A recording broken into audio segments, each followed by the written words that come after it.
सामान्य काल के 24वें रविवार का पाठ हम प्रत्येक जन को दुख के उद्धार मूल्य को बताता है। कहता है कि हमारे जीवन में होने वाले प्रत्येक दुख ईश्वर की योजना के आधार पर है। संत मार्कुस के सुसमाचार अध्याय 8 पद संख्या 27 से 35 में हम सुनते हैं, यीशु ख्रीस्त ने अपने शिष्यों से पूछा कि लोग क्या कहते हैं कि मैं कौन हूं। ये शिष्य जो सुने थे उसे ही बताए। तब यीशु ख्रीस्त ने पुनः पूछा कि तुम क्या कहते हो कि मैं कौन हूं। इस पर पेतरुस ने कहा, आप मसीह हैं। यहाँ पेतरुस भूल में है। वो सोच रहा है कि यीशु ख्रीस्त राजनीतिक मसीहा हैं जो रोमी साम्राज्य को उखाड़ के फेंकेंगे। राजनीतिक गुलामी, आर्थिक गुलामी को वे छुटकारा देने आए हैं।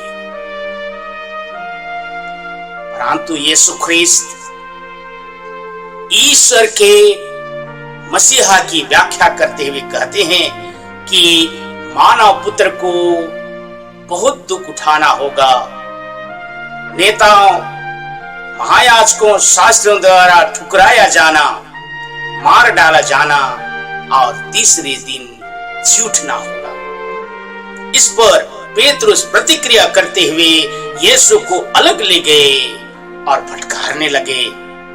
तब यीशु ने पेतरुस से कहा, पेतरुस, तुम ईश्वर की बातें नहीं सोचते परंतु मनुष्य की बातें सोचते हो।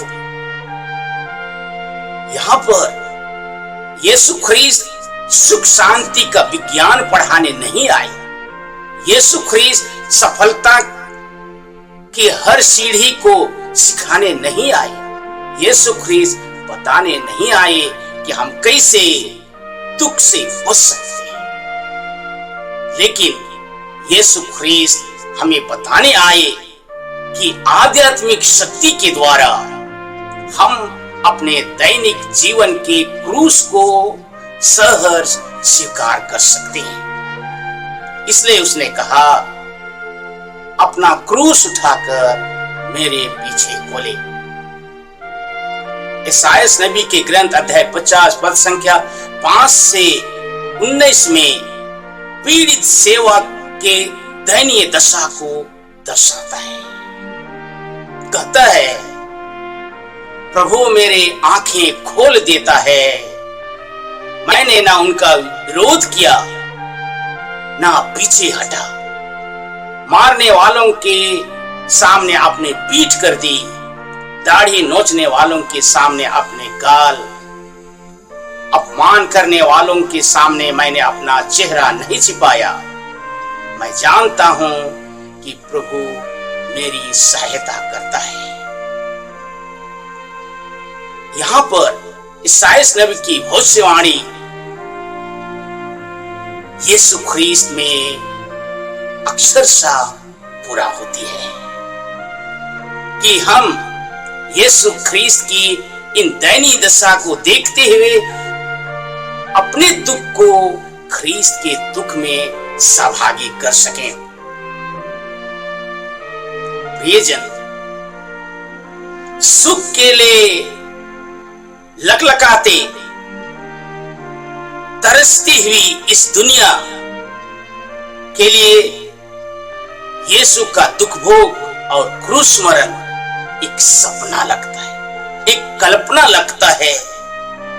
दुख का उद्धार मूल्य मन से कोसों दूर है, क्योंकि हर व्यक्ति सुख और सफलता के पीछे है। बचपन से ही माँ बाप दुख से अलग रहकर सफलता की ओर आगे बढ़ने सिखाते हैं। जब हमारा जीवन सुंदर ढंग से व्यवस्थित रहता है, हम ऐशो आराम में रहते हैं, तो हम बहुत बहुत खुश होते हैं। लेकिन हमारे जीवन में जब दुख, तकलीफ, परेशानियां, मुसीबतें आती हैं, तो हम सोचने लगते हैं कि हमारे हाथ से जीवन निकलने लगी है। हम टूटने लगते हैं, हताश निराश होने लगते हैं, परेशान होने लगते हैं, जीवन झुलस जाता है। क्यों? क्योंकि हम अपने जीवन में आध्यात्मिक शक्ति नहीं पाए हैं। आध्यात्मिक शक्ति के बिना इन दुखों को सहज स्वीकार नहीं कर सकते हैं। इसलिए हमारे जीवन में आध्यात्मिक शक्ति की कमी है। दुख तकलीफ को सहने के साहस नहीं है, अर्थात हम दुख तकलीफ सहना नहीं चाहते। आध्यात्मिक शक्ति की कमी के कारण हम दुख से दूर भागते हैं, अतः हम नशा ड्रग्स लेते हैं, जुआ और अन्य बेईमानी करते हैं, गलत फिल्में देखते हैं, कुंवारी गमन, व्यभिचार आदि लतों में हम फंसते हैं। क्यों?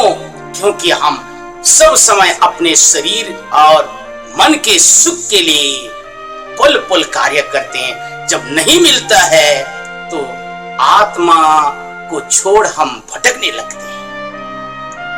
याद रहे, बिना दुख के ख्रिस्ती जीवन की कल्पना नहीं कर सकते। हर दुख के पीछे ईश्वर की योजना है और इसलिए हमें जानना चाहिए कि अगर हमारे जीवन के मार्ग में बहुत सारे रोड़े हैं तो ईश्वर ने उससे भी ज्यादा हमारे पांव को मजबूत बनाया है। लेकिन आज हम वैसा नहीं सोचते हैं। हमारे प्रत्येक दैनिक जीवन में एक बात सुनने को मिलता है, अपने को सोचो दूसरों को नोचो, अर्थात दूसरों का दुख हमें आनंद देता है। दूसरों को दुख देना हमें अच्छा लगता है, लेकिन रति भर दुख अपने जीवन में हम नहीं ले पाते हैं। प्रियजन, क्रूस चिन्ह बनाना सरल है, क्रूस पहनना सरल है।